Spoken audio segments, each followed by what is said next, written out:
America से जो surveys आ रहे हैं उनके मुताबिक कौन आगे चल रहा है आपको पहले वो बताता हूं, फिर बहुत दिलचस्प खबरें भी दिखाऊंगा कि कौन कौन भविष्यवाणी कर रहा है। जानवर भविष्यवाणी कर रहे हैं वहां पर कि कौन राष्ट्रपति बनेगा। वहां पर जो सर्वे हुए हैं, एक है एटलस इंटेल के ताजा सर्वे में अमेरिका के 7 स्विंग स्टेट्स में कमला हैरिस पर ट्रंप ने बढ़त बनाई हुई। अब ये स्विंग स्टेट क्या होते हैं, कैसे अमेरिका में वोट पड़ते हैं कि राष्ट्रपति चुना जाता, आगे आपको विस्तार से बताऊंगा पाठशाला वाली स्टाइल में। अमेरिका में स्विंग स्टेट्स वो होते हैं जिनके बारे में लास्ट मिनट तक कोई नहीं कह सकता कि वो किस तरफ पलटी मार देंगे, किसको सपोर्ट कर देंगे। स्विंग स्टेट्स उनको कहा जाता है जो कई चुनाव में लगातार किसी एक पार्टी के पक्ष में जाते जाते अचानक किसी चुनाव में दूसरी पार्टी के पक्ष में चला जाता है। स्विंग स्टेट किसी एक पार्टी का गढ़ नहीं होते, यहां कांटे की टक्कर होती है, जीत हार का मार्जिन कम होता है, इसलिए कैंडिडेट यहां पर ज्यादा जोर लगाते हैं। स्विंग स्टेट भी हमेशा एक जैसे नहीं रहते, वो बदलते रहते हैं। जैसे इस बार के चुनाव में 7 स्टेट को स्विंग स्टेट माना गया है, लेकिन स्विंग स्टेट ही अमेरिका में हार जीत तय करते हैं। ये ऐसे है जैसे भारत में कहा जाता है कि दिल्ली का रास्ता यूपी से होकर जाता है। तो अमेरिका में ये 7 स्विंग स्टेट हैं जिनसे राष्ट्रपति पद तक रास्ता जाता है। CNN के सर्वे के मुताबिक 7 प्रमुख स्विंग राज्यों में दोनों उम्मीदवारों के लिए मामूली सी बढ़त है, तो मामला किधर भी जा सकता है। एक है 538, ये भी सर्वे करती है। इसका सर्वे कह रहा है कि 7 स्विंग राज्यों में से 4 में ट्रंप आगे हैं और 3 में कमला हैरिस को मामूली बढ़त है। अमेरिका में राष्ट्रपति का चुनाव इलेक्टोरल वोट से जीता जाता है। वहां सभी राज्यों को मिलाकर 538 इलेक्टोरल वोट होते हैं। जो जितने राज्य जीत लेता है उतने इलेक्टोरल वोट उस राज्य को के उसे मिल जाते हैं। चुनाव जीतने के लिए 270 इलेक्टोरल वोट चाहिए होते हैं। 272win.com के अनुसार कमला हैरिस को 226 और ट्रंप को 230 इलेक्टोरल वोट मिलना तय माना जा रहा है। यानी कमला हैरिस राष्ट्रपति बनने के लिए 270 के जादुई आंकड़े तक पहुंचने के लिए 44 अतिरिक्त इलेक्टोरल कॉलेज वोटों की जरूरत है और ट्रंप को 40 वोटों की जरूरत है। न्यूयॉर्क टाइम्स और सिएना कॉलेज के सर्वे में कमला हैरिस को स्विंग स्टेट्स के नेवादा, नॉर्थ कैरोलिना और विस्कॉन्सिन में बढ़त मिलती बताई गई, जबकि ट्रंप एरिजोना में मामूली अंतर से आगे हैं। यानी वहां भी अलग अलग सर्वेज में कोई एक बहुत अभूतपूर्व जीत मिलती हुई दिख रही हो किसी एक को, ऐसा नहीं है, लेकिन ज्यादातर सर्वे में डोनाल्ड ट्रंप आगे बताए जा रहे हैं। अमेरिका में राष्ट्रपति चुनाव का जो सिस्टम है वो भारत से अलग है। वहां पर राष्ट्रपति सीधे वोट से नहीं चुने जाते, बल्कि इलेक्टोरल वोट्स के सिस्टम से राष्ट्रपति को चुना जाता है। अब आप कहेंगे इलेक्टोरल वोट क्या है, भारत से कैसे अलग है, तो उसको भी आपको पाठशाला के अंदाज से समझाता हूं, ताकि आप जब राष्ट्रपति चुनाव के नतीजे आए तो समझ पाएं कि ओ बॉस, इसलिए डोनाल्ड ट्रंप हारे या जीते। देखिए अमेरिकी चुनाव में होता क्या है, यूएस जो वहां पर राष्ट्रपति चुनाव होता है उसमें क्लियर कैंडिडेट की घोषणा होती है। हमारे जैसा हाल नहीं है कि इंडी गठबंधन है, हम जीत जाएंगे तो हम देख लेंगे किसको बनाना है। जैसे मोदी हैं तो राहुल गांधी का नाम बताइए पब्लिक को, वैसा हिसाब है। तो डेमोक्रेट और रिपब्लिकन 2 बड़ी पार्टियां हैं वहां पर। रिपब्लिकन के कैंडिडेट हैं डोनाल्ड ट्रंप, डेमोक्रेट की कमला हैरिस। तो नाम पता होता है, ये नहीं इंडी के गठबंधन की तरह गया देखेंगे जो ज्यादा जीतेगा उसको बना देंगे। वहां पर इलेक्टोरल वोट होते हैं, इलेक्टोरल वोट। अब ये क्या होता है आगे बताऊंगा, लेकिन ये टोटल कितना होता है, टोटल इलेक्टोरल वोट वहां पर अमेरिका में वो होता है 538। जैसे हमारे यहां 543 सीटें हैं ना लोकसभा में, और आपको जीतने के लिए 272 चाहिए, तो वहां पर आप एक तरीके से कह सकते हैं कि 538 सीटें, उस भाषा में कह रहा हूं, वहां उसको इलेक्टोरल वोट कहते हैं। जीतने के लिए आपको या राष्ट्रपति बनने के लिए आपको कितने इलेक्टोरल वोट की जरूरत है, वहां पर जरूरत होती है 270। यहां सरकार बनाने के लिए कितने चाहिए होते हैं, 272। अब इसको थोड़ा और समझिए आसानी से कि इलेक्टोरल वोट होता क्या है। जैसे हमारे यहां हर राज्य में अलग अलग लोकसभा सीटें हैं, वैसे ही अमेरिका में अलग अलग राज्य हैं, वहां पर अलग अलग इलेक्टोरल वोट्स होते हैं, और ये इलेक्टोरल वोट्स आबादी के हिसाब से बदलते भी रहते हैं। जैसे अगर आप देखेंगे इलेक्टोरल वोट, कमला हैरिस हैं एक कैंडिडेट। अब कमला हैरिस किस राज्य से आती हैं भाई, कमला हैरिस का जो राज्य है वो है कैलिफोर्निया। कैलिफोर्निया राज्य से कमला हैरिस आती है। वहां पर इलेक्टोरल वोट्स ईवी वो कितने हैं भाई, 54। जैसे आप कहिए कि हमारे यहां यूपी में 80 सीट है ना, उसको सरल भाषा में आपका ये जो इलेक्टोरल वोट है, आप समझिए कि वहां 80 जैसे यूपी में सीट है तो वहां कैलिफोर्निया में 54 सीट है। एक तरीके से साधारण भाषा में आप समझिए। उसी तरह से अगर आप ट्रंप का देखेंगे, ट्रंप का जो राज्य है वो है फ्लोरिडा। फ्लोरिडा में कितने इलेक्टोरल वोट्स हैं भाई? वहां पर है 30। अब आप कहेंगे सारा हिसाब तो अपने जैसा ही लग रहा है कि हमारे यहां जैसे सांसद चुने वहां पर भी वैसे ही 30 सीटें हैं, 54 सीटें हैं, तो इसमें अलग क्या है? अलग है, अभी आपको बताता हूं। वहां ज्यादातर राज्य ऐसे हैं जिनमें जिसे ज्यादा वोट मिलते हैं उस राज्य के सभी इलेक्टोरल वोट्स यानी सीटें उस पार्टी को या उस कैंडिडेट को मिल जाती है। जैसे अगर आप उदाहरण देखेंगे कि 2020 में क्या हुआ था अमेरिका में, 2020 में राज्य कौन सा, आपको उदाहरण के लिए बता रहा हूं। जैसे वहां पर राज्य है कैलिफोर्निया, ठीक है? तो कैलिफोर्निया राज्य में 2020 में क्या हुआ? टोटल इलेक्टोरल वोट्स कितने हैं वहां पर? 55 थे। अभी इस बार 54 है। मैंने आपको बताया ना कि वो चेंज होता रहता है आबादी के हिसाब से, तो भाई अभी वहां पर 54 हो गया है। पहले 2020 में 55 इलेक्टोरल वोट्स थे। कुल वोट कितने पड़े? कुल वोट पड़े वहां पर 1,70,00,000 वोट पड़े 2020 के चुनाव। अब बाइडेन उस वक्त चूंकि कैंडिडेट थे तो बाइडेन के नाम पर डेमोक्रेट्स को कितने वोट मिले? 1,10,00,000। और डोनाल्ड ट्रंप जो चुनाव हार गए थे, ट्रंप को मिले 60,00,000 वोट, ठीक है? अब इसमें 54 जो सीटें हैं या 55 जो इलेक्टोरल वोट हैं उसमें कई जगह ट्रंप के पार्टी को ज्यादा वोट मिले हों, लेकिन ऐसा नहीं है कि वो सीटें जो हैं या वो वोट जो हैं वो ट्रंप के पास जाएंगे। चूंकि 1 करोड़ से ज्यादा वोट मिल गए या ट्रंप से ज्यादा वोट बाइडेन को मिले, तो ये सारी 55 सीटें जो हैं वो किसके पास चली जाएंगी? जो बाइडेन के पास चली जाएंगी। तो हमारे यहां से उल्टा हिसाब है, वहां पर विनर टेक्स ऑल वाला हिसाब चलता है, यानी जिसको ज्यादा वोट मिला उस राज्य की सारी सीटें उसकी।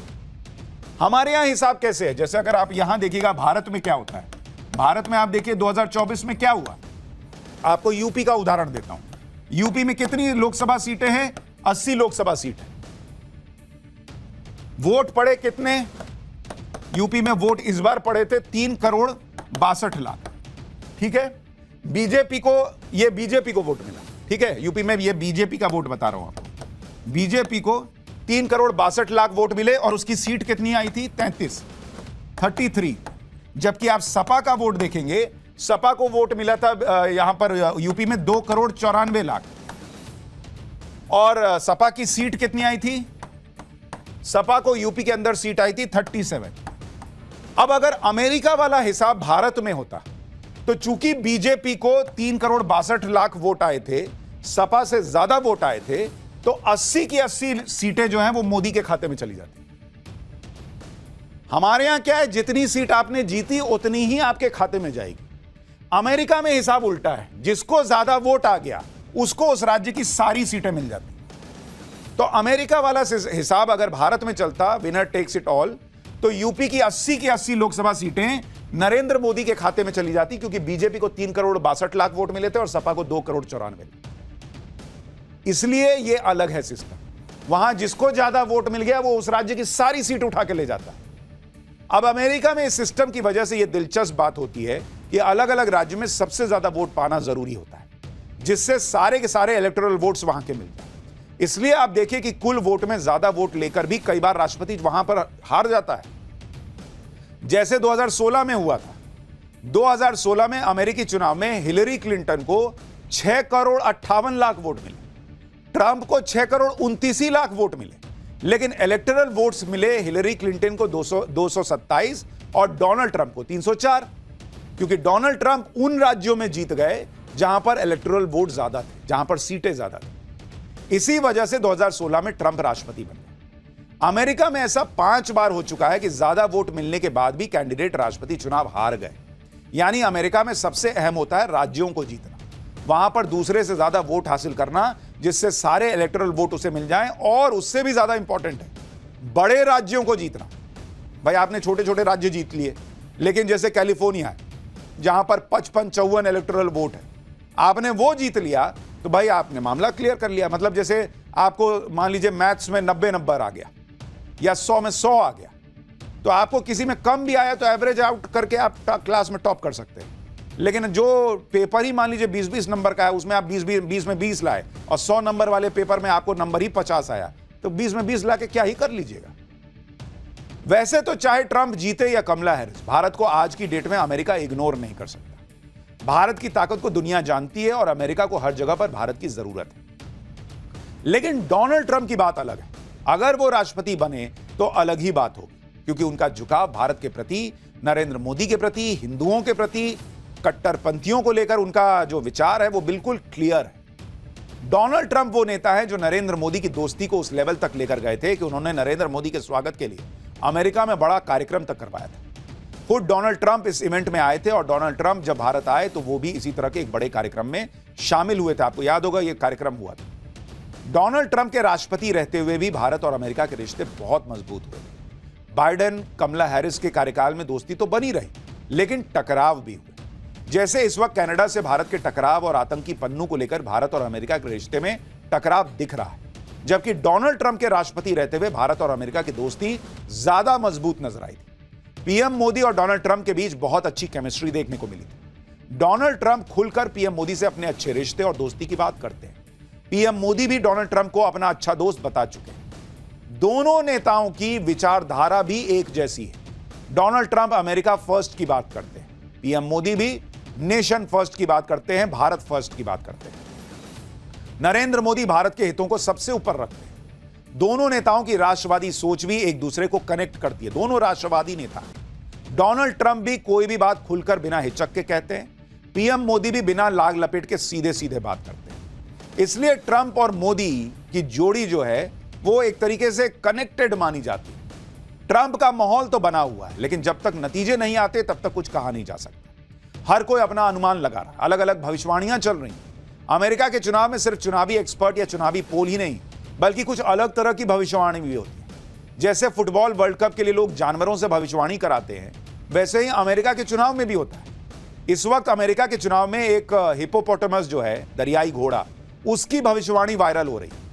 इस बेबी हिप्पो को थाईलैंड में रखा गया है और इसका नाम मू डेंग है। अब यह देखिए कि इस बेबी हिप्पो ने कैसे अमेरिका के चुनाव में भविष्यवाणी की।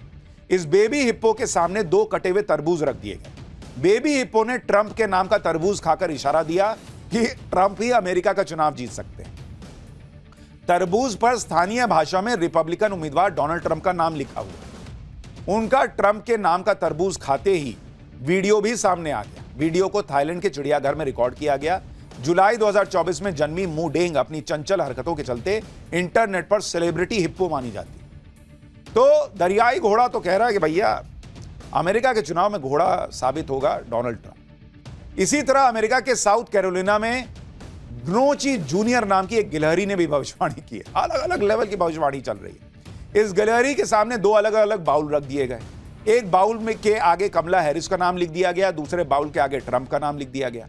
दोनों बाउल में 10-10 अखरोट रख दिए गए। इस गिलहरी ने आधे घंटे के अंदर कमला हैरिस के बाउल में से सबसे ज्यादा 7 अखरोट खाए और जिस बाउल पर ट्रंप की पर्ची लगी थी उसमें 3 अखरोट खाए। इस तरह इस गिलहरी ने कमला हैरिस के जीतने की भविष्यवाणी कर दी, यह माना जा रहा है। भविष्यवाणी का यह अजीब तरीका 2008 के अमेरिकी चुनाव से जारी है। नोची जूनियर इस गिलहरी की भविष्यवाणी कई बार गलत साबित हो चुकी है। साल 2020 में इस गिलहरी ने ट्रंप को विनर बताया था, तो ट्रंप को विनर बताया तो बाइडेन जीते थे। इस बार कमला हैरिस को बताया है तो लोग कह रहे हैं कहीं ट्रंप ना जीत जाए। तो ये गिलहरी बड़ी चंचल है। अमेरिका में हो रहे प्रेसिडेंट इलेक्शन पर भारत में भी गजब का बज़ बना हुआ है। डोनाल्ड ट्रंप और कमला हैरिस दोनों ही उम्मीदवारों की चर्चा चल रही है और दोनों के अपने अपने फैंस भी बन गए। डोनाल्ड ट्रंप के लिए भारत में हवन और पूजन चल रहा है बॉस, आप देखिए जिसमें ट्रंप की जीत के लिए भगवान से प्रार्थना चल रही है। Great again. अमेरिकी इलेक्शन में पीएम मोदी की स्टाइल भी जमकर कॉपी की जा रही है। एआई जनरेटेड तस्वीरों में ट्रंप को पीएम मोदी की तरह प्रचार करते हुए दिखाया गया। आप ये तस्वीर देखिए। अजय, इसमें एलन मस्क को योगी की तरह दिखाया गया। डोनाल्ड ट्रंप भगवा ड्रेस में दिख रहे हैं, ट्रंप के बगल में एलन मस्क भगवा कुर्ते में दिख रहे हैं।